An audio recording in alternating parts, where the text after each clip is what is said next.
ഇത് പുതിയൊരു ഐറ്റം, അത് കുക്കർ ഫിഷ് എന്ന് ഞാനിപ്പോൾ പേരിട്ടിരിക്കുകയാണ്. ഇതിന് വേണ്ടി ഞാൻ ചെയ്തേക്കുന്നത് അധികം പരിപാടിയൊന്നും ചെയ്തിട്ടില്ല. ഒരു 2 കിലോ മീനുണ്ട്. 2 കിലോ മീൻ എന്ന് പറഞ്ഞാൽ സിലോപ്പിയാണ്. സിലോപ്പിയ എന്ന് പറഞ്ഞാൽ ഞങ്ങളുടെ നാട്ടിൽ പറയുന്നത് സിലോപ്പിയ എന്ന് പറയുന്നു, ഫിലോപ്പി എന്ന് പറയുന്നവരുണ്ട്. ഇതിനകത്ത് നിങ്ങളുടെ നാട്ടിൽ എന്ത് പേരാണോ പറയുക അതൊന്ന് കമൻറ്റ് ചെയ്താൽ ഉപകാരമായി.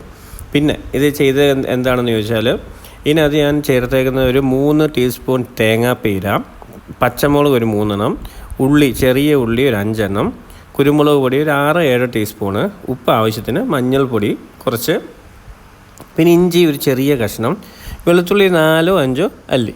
ഇത്രയും സാധനം ഞാൻ മിക്സിക്കകത്തിട്ട് ഒന്ന് അരച്ച് ഇതെല്ലാം കൂടെ കൂട്ടിയിട്ട് ഒന്ന് അരച്ച് കുഴമ്പ് രൂപത്തിലൊന്നും ആക്കിയില്ല, പെട്ടെന്ന് അരച്ച് എടുത്തിട്ട് ഈ മീനിലേക്ക് തേച്ച് പിടിപ്പിച്ച് ഒരു അരമണിക്കൂർ വെച്ചിട്ട് അത് കഴിഞ്ഞ് കുക്കറിലേക്ക് കയറ്റി ഒറ്റ വിസിൽ അടിച്ച് കഴിഞ്ഞതും ഞാൻ ആ വിസിലിൻ്റെ ആവി മൊത്തം ഉരുവിട്ട് തുറന്ന് നോക്കിയപ്പം ഇതാണ് പരുവം. അതിലേക്ക് കുറച്ച് പച്ച വെളിച്ചെണ്ണ കൂടെ ഒഴിച്ച് വട്ടം കറക്കി എടുത്ത് ടേസ്റ്റ് നോക്കിയപ്പം കിടു എന്ന് പറഞ്ഞാൽ സൂപ്പർ ടേസ്റ്റാണ്.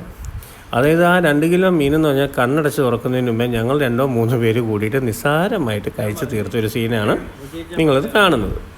അപ്പോൾ ഞാൻ ആദ്യം ഇത് ഇടണോ വേണ്ടയോ എന്ന് ആലോചിച്ചു. അത് കഴിഞ്ഞ് ഇത് കഴിച്ചു. എനിക്ക് ഉറപ്പ് വന്നതിന് ശേഷമാണ് ഞാൻ ഈ വീഡിയോ അപ്ലോഡ് ചെയ്യുന്നത്. ഇതിനു മുമ്പ് ഇതൊന്ന് ഇട്ടിട്ട് ഞാൻ ഡിലീറ്റ് ചെയ്തതാണ്, കാരണം അത് കുറച്ച് ക്ലാരിറ്റി പ്രശ്നങ്ങളുണ്ടായിരുന്നു, അതുകൊണ്ട്. Okay, thank you.